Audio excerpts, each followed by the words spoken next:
Então, vamos lá.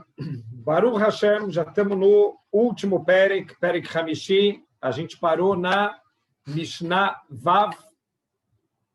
A Mishnah Vav fala o seguinte, a gente brincou, né, que essas são as Mishnayot numéricas, né? Praticamente todas as Mishnayot aqui desse Perek, elas estão associadas a algum número das gerações, 10 gerações, depois 4 midot, são coisas, a maioria das Mishnayot estão associadas a alguns números. Então, aqui, a Mishnah Vav, a Mishnah número 6, ela fala o seguinte, Asará Dvarim Nivreu Be'erev Shabbat Ben Hashmashot. 10 coisas foram criadas na véspera do Shabbat Ben Hashmashot. Ben Hashmashot é aquele período de tempo que já está quase entrando no Shabbat. Na verdade, Ben Hashmashot é todos os dias, né? Aquele período que já teve o pôr do sol, mas ainda não é considerado que é noite mesmo. Então, é um período Ben Hashmashot, entre o que a gente chama, talvez em português, de lusco-fusco, né? Quando está começando a entrar na noite, já não é mais dia, mas ainda não é noite. Então, no Erev Shabbat, 10 coisas foram criadas, quer dizer, como se fossem as 10 últimas coisas da criação. Por que é tão importante o Pirkei Avot trazer para a gente uma lista de 10 coisas que foram criadas no Erev Shabbat Ben Hashmashot? A gente está falando, acabamos de passar a Parashá Bereshit, que falou sobre a criação do mundo, tudo que era criado a cada dia durante dos 6 dias da criação. Por que é tão importante as coisas que foram criadas por último? Quer dizer, essas coisas que foram criadas no limite antes de entrar o Shabbat. Escutei uma explicação muito bonita do Rav Yohanan Zweig. O Rav Yohanan Zweig fala o seguinte, que quando Deus ele criou o mundo em 4 espécies diferentes. Então, existe o nível mais baixo, que é o Domen, são as coisas imóveis, né, as coisas sem vida. Depois tem um nível acima, que é o nível de Tzomer, que são os vegetais. Acima disso tem o que a gente chama de Rai, são os seres vivos, que são principalmente, né, os animais. E, por último, seria o Medaber. Medaber é o ser falante, que é o ser humano, que é o topo de toda a criação. Então, esses são os 4 níveis. Para cada nível vai sendo acrescentado um pouco mais de espiritualidade. Quer dizer, mesmo uma coisa que é domem, uma coisa imóvel, para ele existir aqui no mundo material, ele tem que ter uma espiritualidade, tem que ter um paralelo nos mundos espirituais. O tzomer, um vegetal, tem um pouco mais ainda de espiritualidade que permite que ele cresça. O rai, ele precisa existir, ele precisa crescer e precisa se movimentar. Então, ele precisa de um pouco mais ainda de espiritualidade.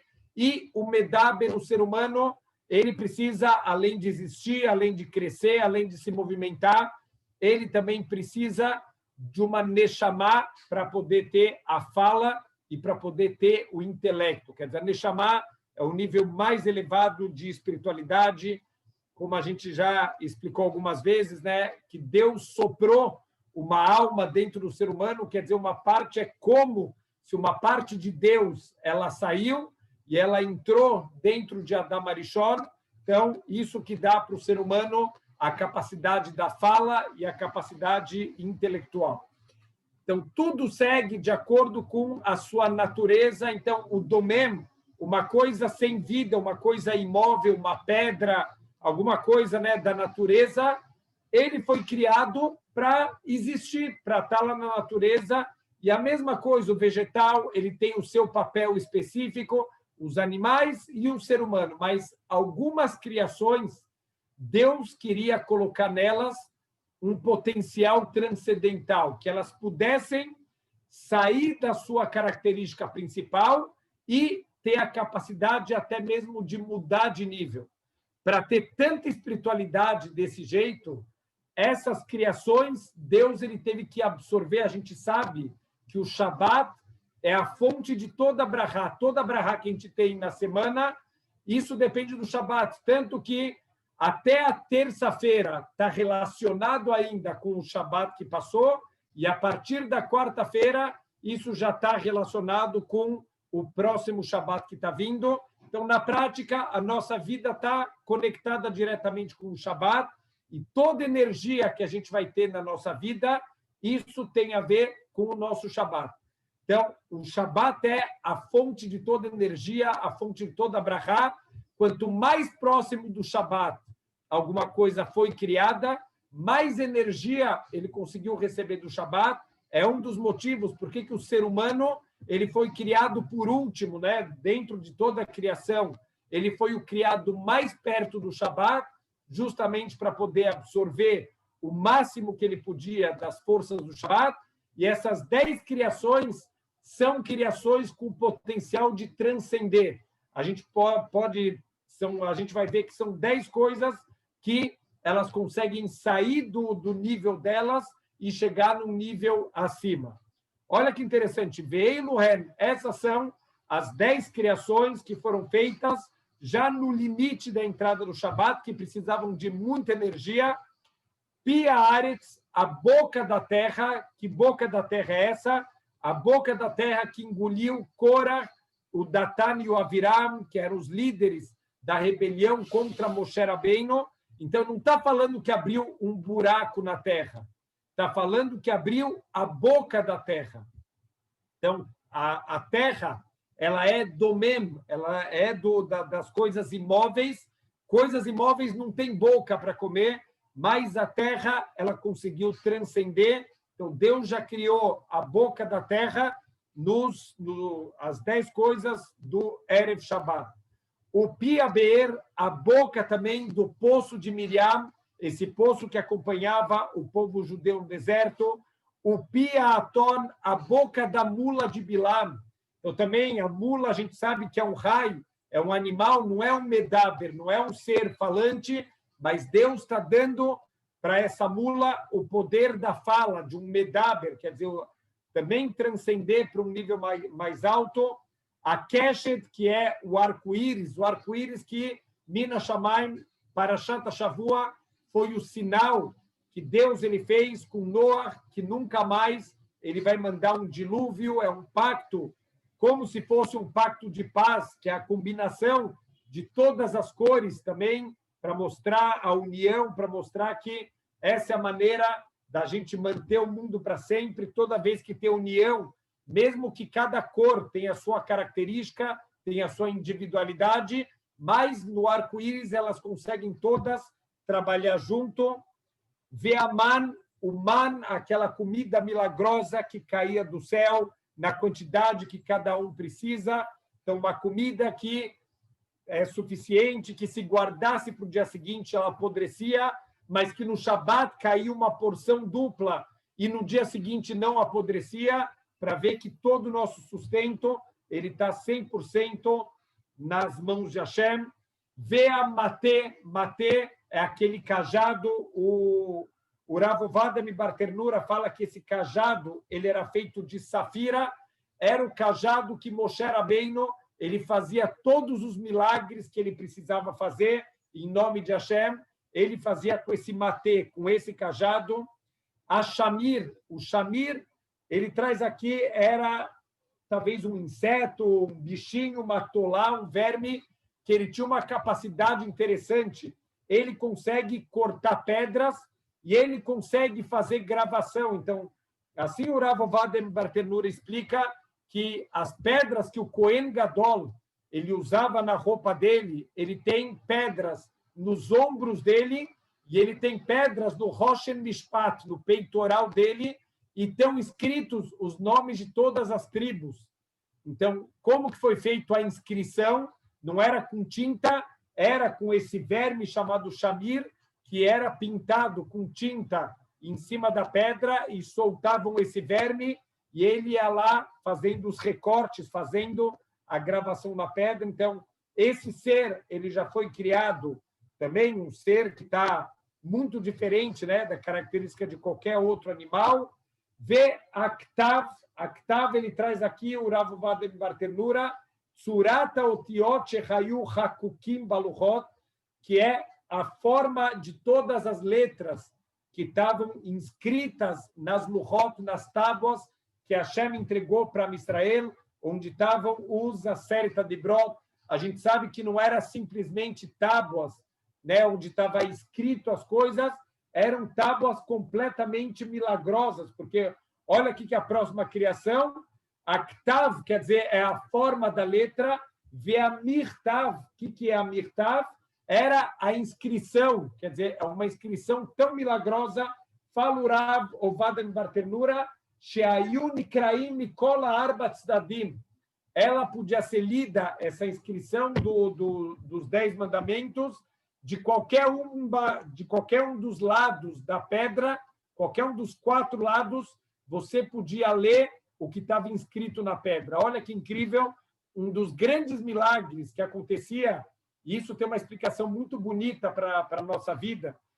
Uma das coisas, um dos grandes milagres, se você vai gravar uma coisa que está indo de um lado e chegando do outro lado.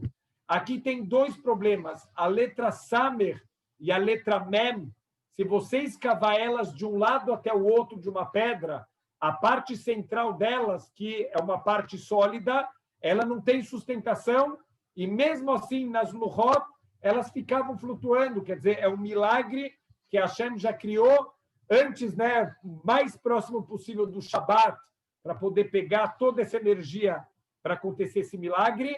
E um outro grande milagre, quando você escreve uma coisa de um lado da pedra e você escava até o outro lado da pedra, do outro lado da pedra ele chega ao contrário. Se você fosse ler do outro lado, ele estaria escrito ao contrário, mas quem olhava do outro lado da pedra, a inscrição ela está normal. Então, de qualquer direção que você olhava, você sempre conseguia ler os 10 mandamentos. A grande pergunta é por que Deus ele precisou fazer esse milagre? Hashem não faz milagre que é desnecessário. Óbvio que ele poderia fazer, ele tem o poder, ele criou as regras e ele pode quebrar as regras no momento que ele quiser, mas normalmente Deus ele faz milagres com algum sentido para ensinar alguma coisa para a gente. Olha que ensinamento incrível. Se a gente parasse para pensar racionalmente sobre a transmissão da Torá. A gente tem até aquela famosa brincadeira do telefone sem fio, quando você começa, né, a falar uma frase para uma pessoa e ela passa para a próxima e para a próxima, no final da fila chega outra frase, normalmente chegam até frases engraçadas, porque vão se perdendo informações, vão acrescentando informações novas no meio, chega outra coisa do outro lado. O que a gente esperaria da Torá? A Torá ela foi entregue há mais de 3.300 anos. Com certeza, a gente esperaria que do outro lado da transmissão vai chegar tudo errado, vai faltar coisas, tem coisas que não foram faladas e que vão acabar acrescentando. Assim a gente poderia pensar que vai acontecer com a Torá, e assim a gente pega, por exemplo, em livros de outras religiões. Tem livros com mais de 5.000 versões diferentes, quer dizer, livros muito mais novos que a Torá, e, ao mesmo tempo, livros com 5.000 versões, quer dizer, se a Torá, que tem quase o dobro da idade, seguisse esse ritmo, a gente deveria ter pelo menos 10.000 versões da Torá, e a gente não tem. Baruch Hashem, Deus está garantindo um milagre, que a Torá ela vai começar de um lado, e a Torá ela vai chegar do outro lado, exatamente, ela não vai chegar ao contrário do outro lado, ela vai chegar exatamente da mesma maneira que foi entregue para Moshe Rabbeinu. Se a gente encontrasse agora com Moshe Rabbeinu e a gente vai olhar o tefilim de Moshe Rabbeinu, é exatamente igual o meu tefilim. Se eu olhar o talit dele, o tzitzit dele, todas as mitzvot que ele fazia, os arbat aminim que ele usava em Sukkot, a construção da Sukkah de Moshe Rabbeinu, a gente ia perceber que é tudo exatamente igual ao que a gente tem hoje em dia. Isso é um milagre aberto, só Deus, que tem o controle de tudo, ele poderia garantir que a Torá ela nunca vai se perder, ela nunca vai se misturar com outras informações. O que foi escrito de um lado também vai poder ser lido do outro lado, sem inverter a leitura. sem nenhum tipo de perda que vai ter do outro lado. Que mais que foi criado? Vê a Luhot, quer dizer, as próprias tábuas. Então, 3 coisas que foram criadas: o formato das letras, a inscrição das letras e as próprias Luhot, quer dizer, o conceito espiritual das Luhot, elas já foram criadas até mesmo antes, né, do começo do Shabat, mas elas eram tão milagrosas que elas precisaram absorver toda a energia espiritual, o máximo que podia absorver dentro do Shabat. Veyesh Omrim, tem quem fala que tem outras coisas também, Af Amazikim, que são os espíritos de destruição. Então, ele fala aqui, interessante, o Barternura, ele fala que são os Shedim, são os demônios.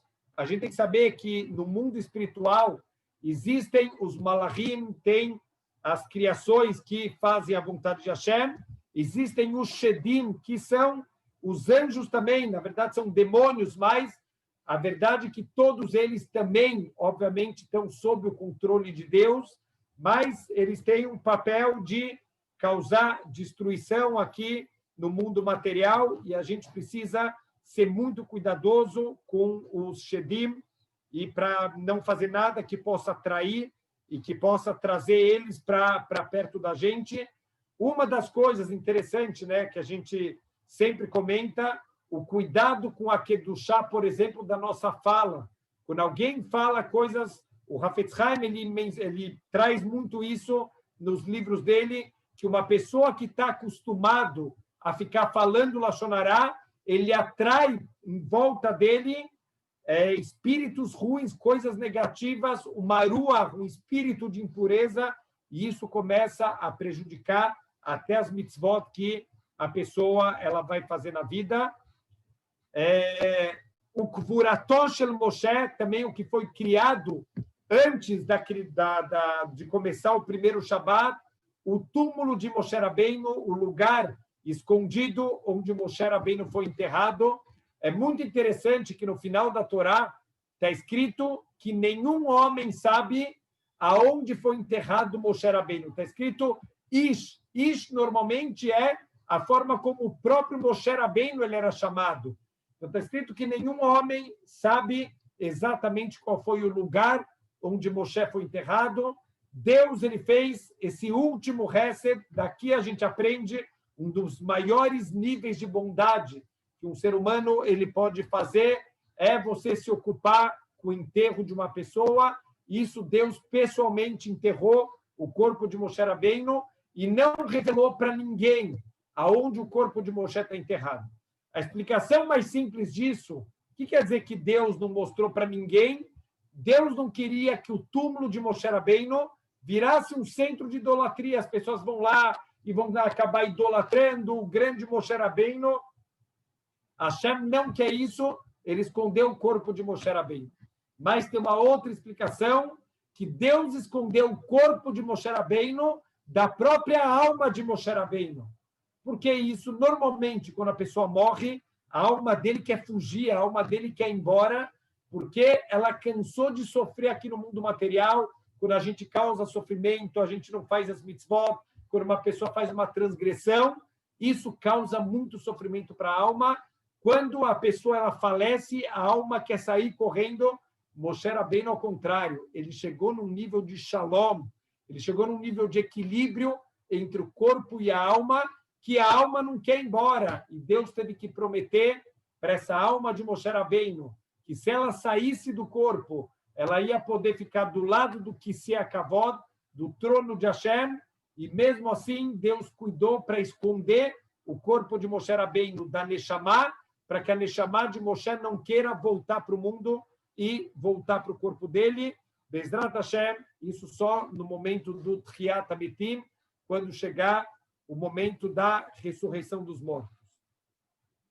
Também aqui ele traz uma outra opinião, Veyesh Omrim, Eiló Shel Avraham Avinu, aquele carneiro que Avraham Avinu ele encontrou quando ele foi fazer o sacrifício de Yitzhak, e Deus falou para ele, não faz nada, não estende tua mão contra o teu filho, mas Abraham, ele já tinha feito até Abraham de fazer a shritá no seu filho, então Deus mostrou para ele um carneiro, e foi esse carneiro que ele ofereceu. Esse carneiro é um carneiro especial, que está escrito que do chifre desse carneiro vai ser tocado o shofar para anunciar Bezrat Hashem, hoje, a vinda do Mashiach, Bezrat Hashem.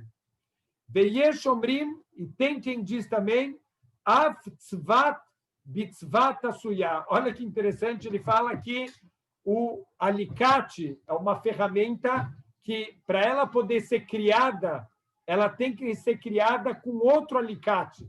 Então, peraí, quem criou o alicate original? Se o alicate precisa de um outro alicate, então quem criou o primeiro? Então, aqui está escrito que o primeiro alicate da humanidade foi criada por Deus e entregue pronto para Adam Arishon. Então, isso acaba, Baruch Hashem, para quem até hoje tem dúvida, o que veio primeiro, o ovo ou a galinha, a gente não tem dúvida nenhuma, de acordo com a Torá, a gente sabe que a galinha veio primeiro do que o ovo, porque assim Deus ensinou para a gente na Torá. Isso é a nossa Mishnah Vav.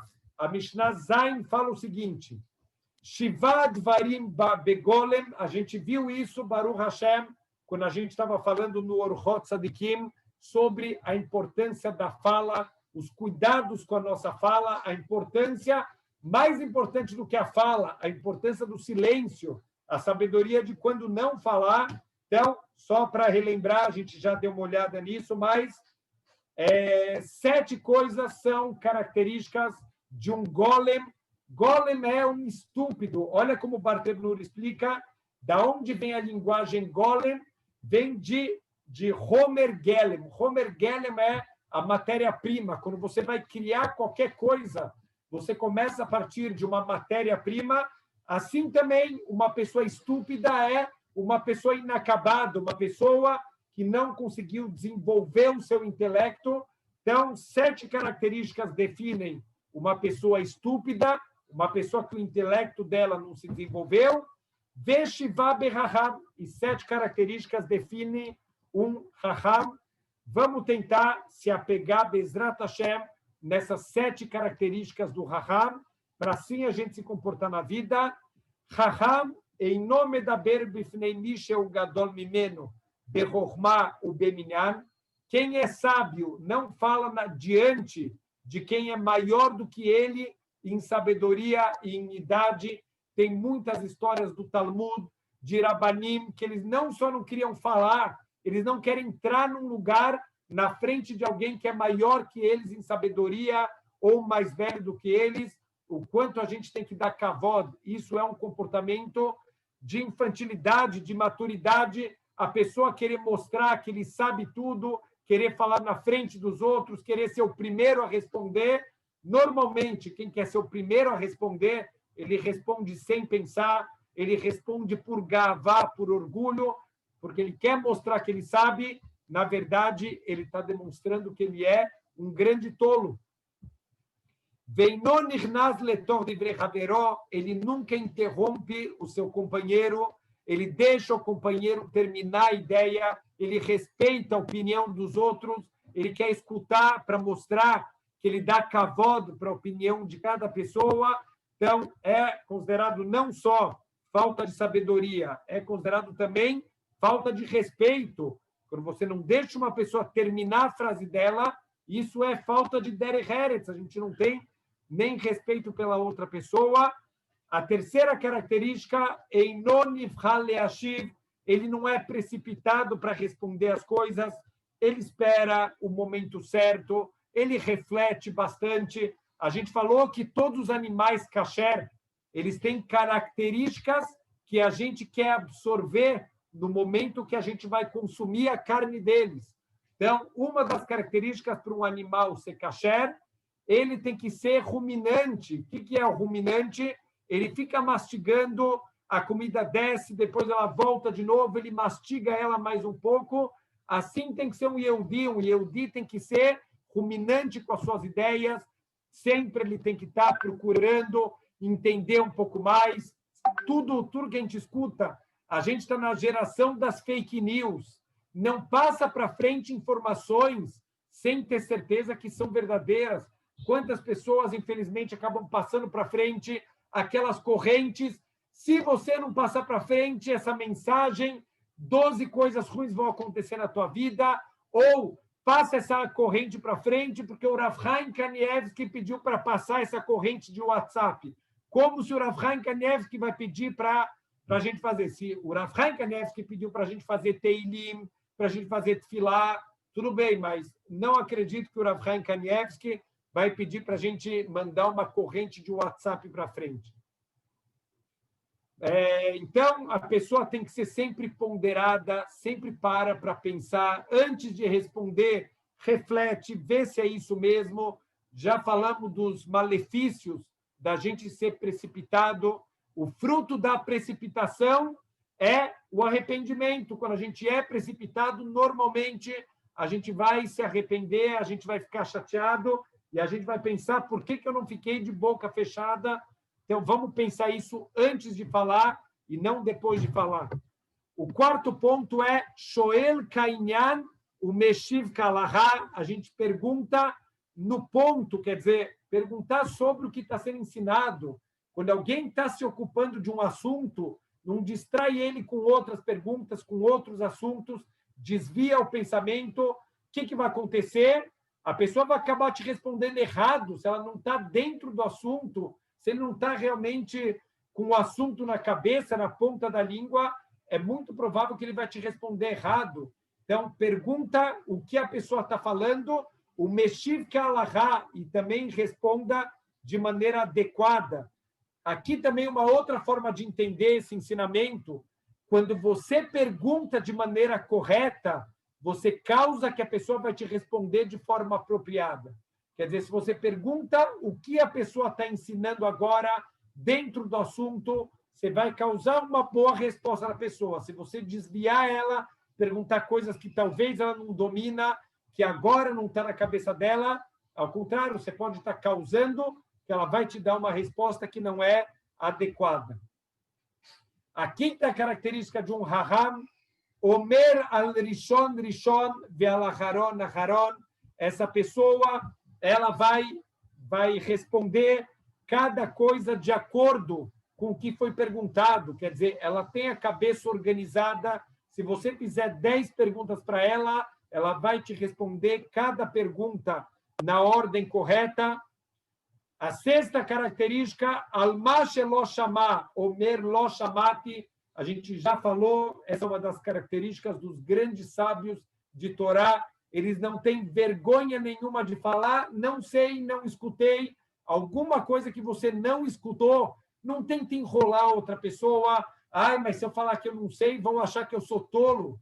Se você responder errado, vão achar mais ainda. E fora isso, Deus me livre, a gente tem que ter irat shamayim, tem que ter temor de Hashem, de ter medo de responder uma coisa errada, de ensinar uma coisa que não é certo de acordo com a Torá. É muito maior aquele que sabe falar lo shamati, não sei, nunca escutei isso.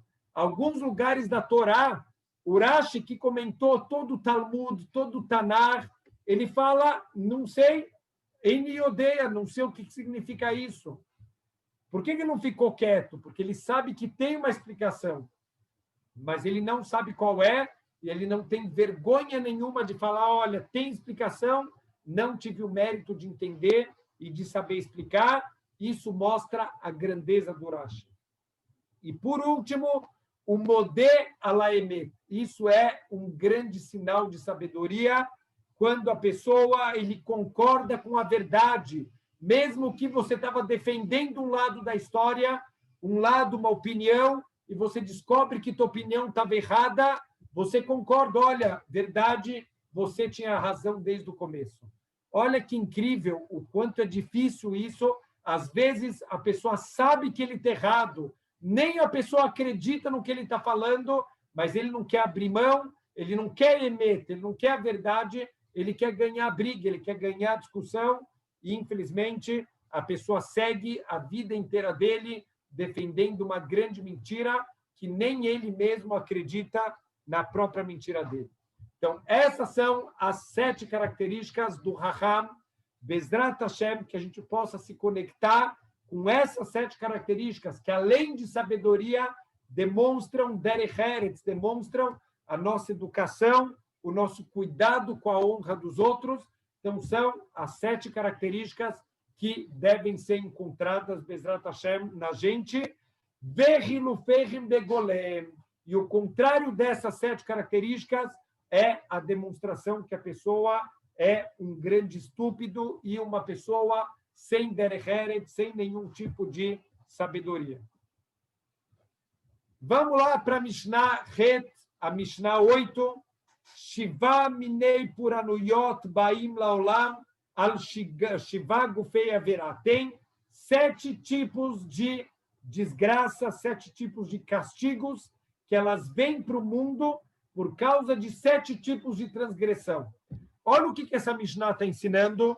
Toda vez que vem uma dificuldade, que vem um castigo, que vem uma situação difícil, como, por exemplo, o coronavírus, ou tem um terremoto, ou tem um tsunami, ou tem qualquer tragédia, ou natural, ou não natural, uma guerra, quer dizer, que também depende do livre-arbítrio das pessoas, a gente precisa saber que tudo isso, o que está por trás, é a vontade de Hashem.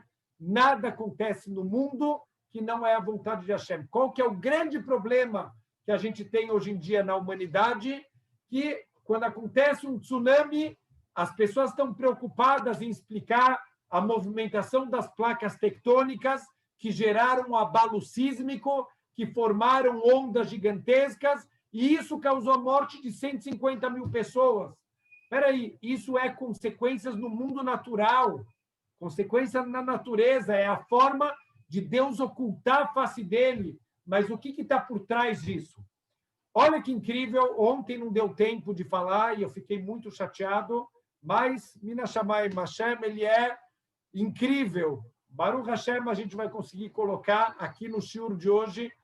A gente falou muito pouquinho ontem no shiur da Parashat Shavua, Parashat Noach, sobre Migdal Bavel, sobre a Torre de Babel, que a humanidade estava tentando construir.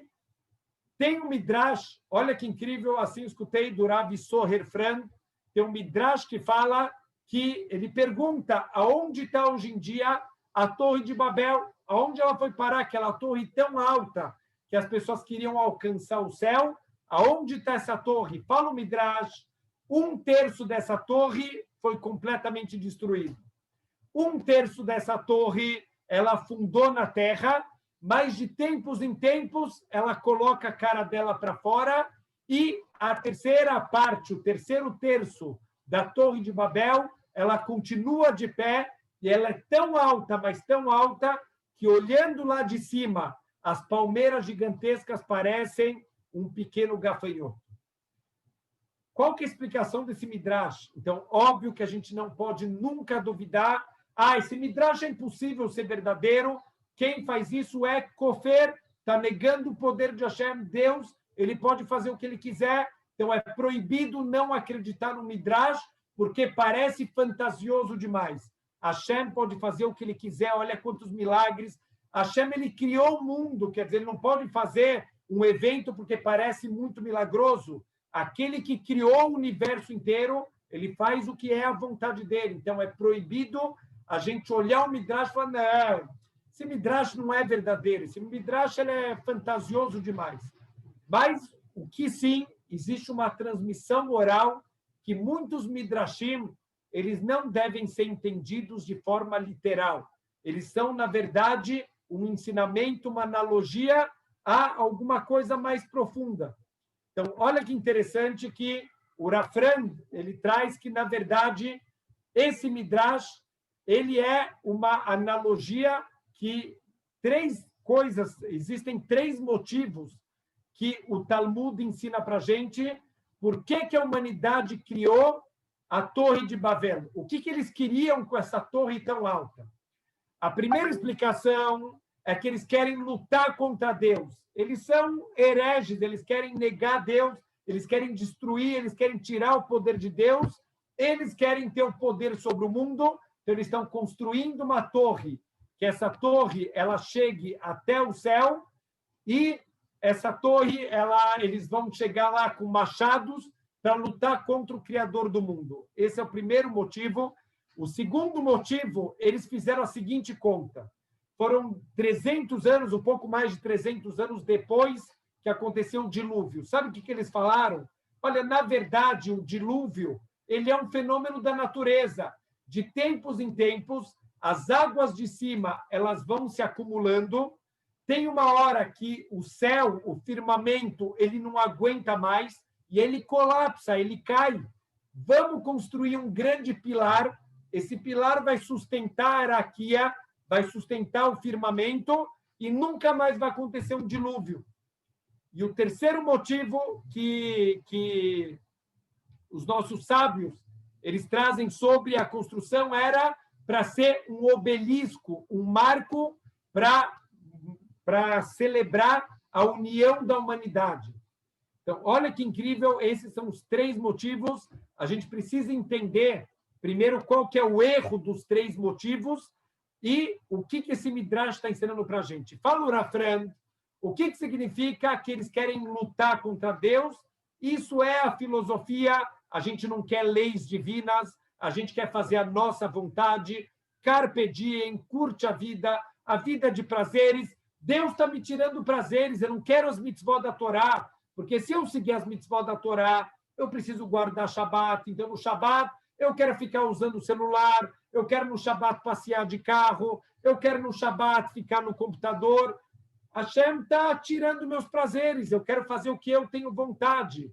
Ou eu não quero comer kasher, porque se eu for comer kasher, eu não vou poder mais comer camarão, eu não vou poder comer no restaurante que eu quero. A gente não vai, infelizmente... A pessoa pensa que ele está perdendo prazeres, então ele quer lutar contra Deus, quer dizer, ele quer viver a vida de prazeres, uma vida de mundo material, como, além do mais, o Hitler e Marshemot. O que ele queria, qual é a meta da vida dele? Ele queria voltar, assim ele falava, muitas pessoas que eram próximas dele contam que ele falava que ele queria voltar ao mundo para uma época onde é a lei da selva que impera, a lei do mais forte. Quer dizer, é tirar Deus do mundo, ele quer tirar a presença, a existência de um Criador, que é a vontade dele que vai se cumprir. Isso é 1/3 da torre que praticamente foi eliminado. A gente não tem, hoje em dia, Baruch Hashem, a gente vê que a grande maioria do mundo não acredita mais em idolatrias, um ídolo de pedra, um ídolo de madeira. Mesmo os piores rechaim do mundo, eles agem em nome de Deus, né? Matam o professor lá na França, mas em nome de Allah, em nome de Deus. Então, se fazem coisas erradas, mas não negando Deus, ao contrário, querendo dizer que essa é a vontade de Hashem. Então, essa filosofia de querer tirar Deus do mundo, então essa filosofia praticamente não existe mais, é 1/3 da torre que foi eliminada. Tem uma segunda parte da torre que ela afundou na terra, mas de tempos em tempos ela coloca a cabeça para fora. O que é isso? Era aquele obelisco que eles estão construindo para celebrar a união da humanidade. Espera aí, Rabino, mas isso não é excelente, não é bom? A gente não quer isso para a vida. A gente quer a união. Bayomahu Ye Hashem Echad Ushmo Echad. A união é para se conectar com Hashem. Se é união para torcer para o mesmo time de futebol, se é união para fazer qualquer coisa que vai contra a Torá, óbvio que não é isso que Hashem quer. O que quer dizer que isso de tempos em tempos coloca a cabeça para fora? Quando a humanidade se une, mas não tem Deus junto, o que acontece? Na época da Primeira Guerra Mundial, os países do mundo decidiram fazer a Liga das Nações, a união da humanidade. Olha que corrupção, olha que é uma instituição que tem os seus interesses. Hoje em dia, a gente tem a ONU. Alguém pode falar que a ONU é uma instituição séria, que está pensando no bem da humanidade? Olha que absurdo, né? O que a Síria está fazendo, atacando pessoas com armas químicas, matando milhares de pessoas, e enquanto a Síria não recebeu nenhuma advertência da ONU, Israel recebeu mais de 20 advertências. É isso que é a união da humanidade? Então, isso é a segunda coisa que é para parecer uma união da humanidade, mas não para fazer a vontade de Hashem, para fazer a nossa própria vontade. Isso também afundou na terra. De tempos em tempos surge a Liga das Nações, surge as Nações Unidas, mas a gente vê que são instituições que não conseguem se manter, instituições corruptas, que, na verdade, estão preocupadas só com os seus próprios interesses. Tem um terceiro ponto que eles quiseram construir um pilar que vai até o céu. O que tem isso de errado? Qual que é o ponto aqui? Eles entenderam que o dilúvio foi um fenômeno natural cíclico. Significa ninguém fez nada de errado, não é um castigo de Hashem. Acontece, de tempos em tempos chove. Chove, tem um dilúvio, arrebenta o teto, a água entra, mata todo mundo e a humanidade recomeça. O que isso quer dizer? O ser humano consegue viver sem enxergar as mensagens mais importantes de Hashem. Esse 1/3 da Torre de Babel, ele continua alto, e tão alto, que as maiores palmeiras parecem pequenos gafanhotos. Os maiores milagres de Hashem, a abertura do mar, a gente falou sobre isso, tem hoje em dia pesquisadores que gastam, dedicam a vida para mostrar que quem abriu o mar foi um vento forte. Olha que coisa sem pé nem cabeça, uma pessoa dedicar a vida dela para mostrar isso, ao invés de dedicar a vida dela para transformar a humanidade num lugar melhor, ele dedica a vida para estudos, que, na verdade, a abertura do mar não foi Deus, foi simplesmente um fenômeno da natureza. Então, isso continua alto, a humanidade continua tropeçando, querendo encontrar explicações lógicas para todas as desgraças que acontecem, ao invés de procurar qual é o fundo espiritual. Olha o que fala a Mishnah-Het. Por que está tão conectado com a Mishnah-Het?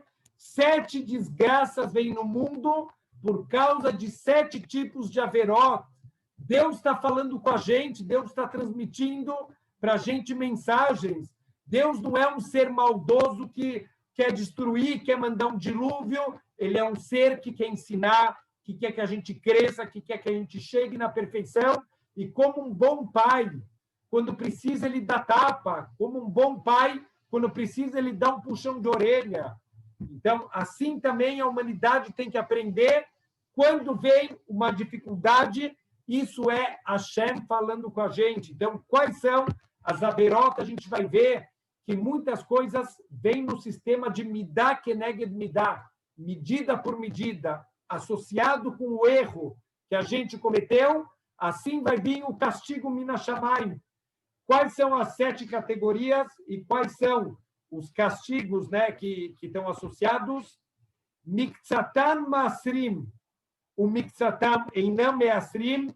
Se tem uma parte do povo judeu que está separando o Maaser, que está tirando o dízimo da sua produção, do lucro do seu trabalho, mas tem uma parte do povo judeu que não está tirando o Maaser, quer dizer, o Maaser, a gente vai falar um pouquinho lá para frente, uma parte é para ser dado para a tribo de Levi, uma parte é para ser dado para os Koanim, uma parte é para ser dado para os pobres, quer dizer, é se importar com os outros. O Cohen, ele não tem sustento, ele não tem de onde trabalhar, ele não tem de onde plantar, ele está o tempo inteiro te servindo, sendo um elo de conexão com Deus, e você não separa o teu maaser porque você não se importa com o Cohen.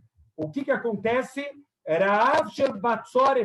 Vai vir fome de estiagem, vai parar de chover, as colheitas vão ser muito fracas e vai causar fome no mundo, mas um tipo de fome que Miktsatan Revim, o Miktsatan Sveim, uma parte da população vai estar faminta, mas uma parte da população vai estar saciada.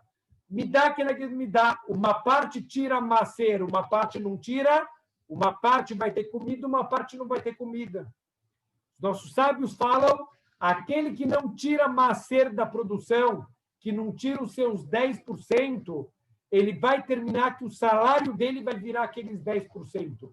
Se você não dá os 10%, no final das contas, a Hashem vai te tirar os teus 90%, e esses 10% é o que você vai ficar no final das contas.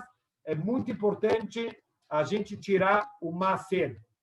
A segunda transgressão é Gamru shelo la'aser, quando o povo inteiro decide que eles não querem tirar maaser, Ra'av shel meumah veshel batzoret ba, uma fome de tumulto e uma fome de estiagem. Quer dizer, vai ter problema com tropas inimigas, as pessoas vão ter que ir para o fronte de batalha, não vão ter tempo para colher, vai faltar comida para todo mundo, já que ninguém tira maaser. Agora vão acontecer coisas, vai ter estiagem, não vai ter quem trabalha na lavoura, porque vai ter que estar todo mundo lá na guerra com os inimigos, então vai ter fome.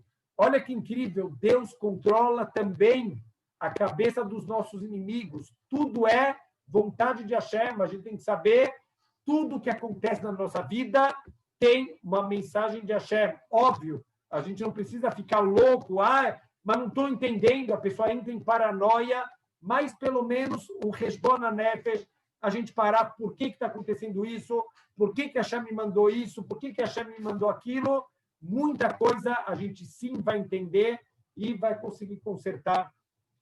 A terceira coisa de transgressão, Shelolitol et halá, quando a gente não separa a halá da nossa massa, quando a pessoa ela faz uma certa quantidade mínima de massa, ela precisava separar essa halá. Isso também é parte do que era dado de presente para os Kohanim. Ra'av shel kliaba, vai vir uma fome de extermínio. Olha que incrível! Você não pensa no Cohen, você não dá parte da tua massa para o Cohen, vai vir uma fome de extermínio. Então, está escrito no Barternura, Deus ele vai fechar o céu como se fosse de ferro e a terra vai ser como se fosse de cobre. Não vai ter chuva, a tua plantação não vai crescer, a terra vai ficar infértil e não vai ter comida. Já que você não se importa com a comida dos outros, Deus ele vai secar a tua produção e vai ter fome de extermínio, como infelizmente muitas vezes aconteceu na história do povo judeu. A quarta transgressão, Dever Ba'alaulá, a peste, ela vem para o mundo, Al-Mitot Amurot Batorá, Shelom Nimtzeru Lebeis-Din, casos da Torá que elas eram puníveis, deveriam ser punidas com pena de morte, mas que, infelizmente, elas não foram levadas para o Beidin.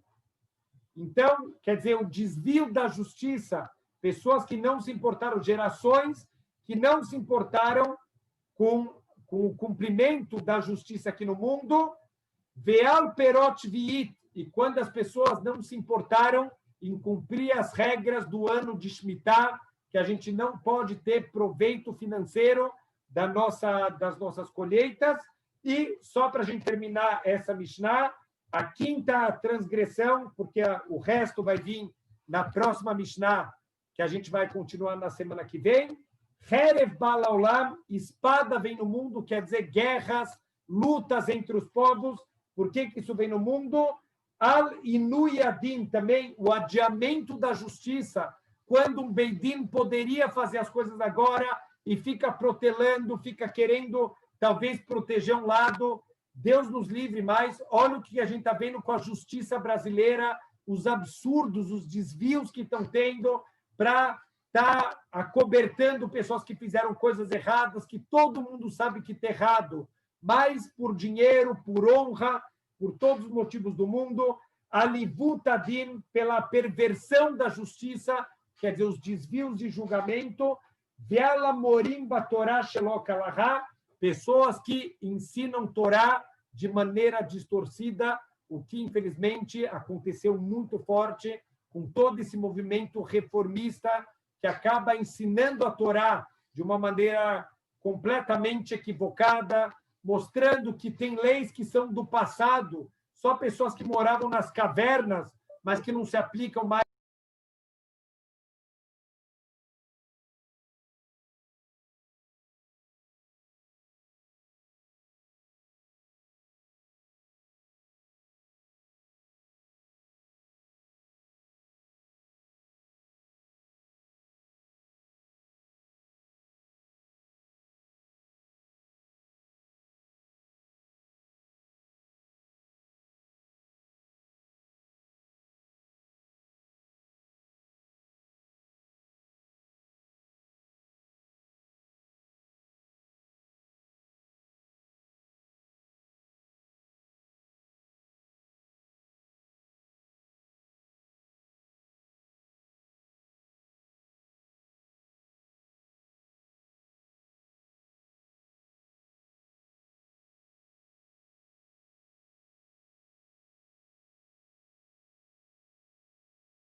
Desculpa, tivemos travou aqui o computador geral, mas só para a gente fechar, por isso que é tão importante, Bezrat Hashem, a gente conseguir focar quando vem uma dificuldade, quando vem alguma coisa que Hashem está mandando, seja através dos fenômenos da natureza, seja até mesmo através dos seres humanos.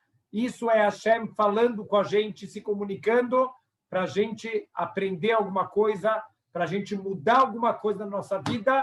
Então, é uma pena a gente continuar como a geração da Torre de Babel, querendo construir um pilar para segurar o firmamento, quando, na verdade, A única coisa que a gente deveria fazer é mudar os nossos próprios atos.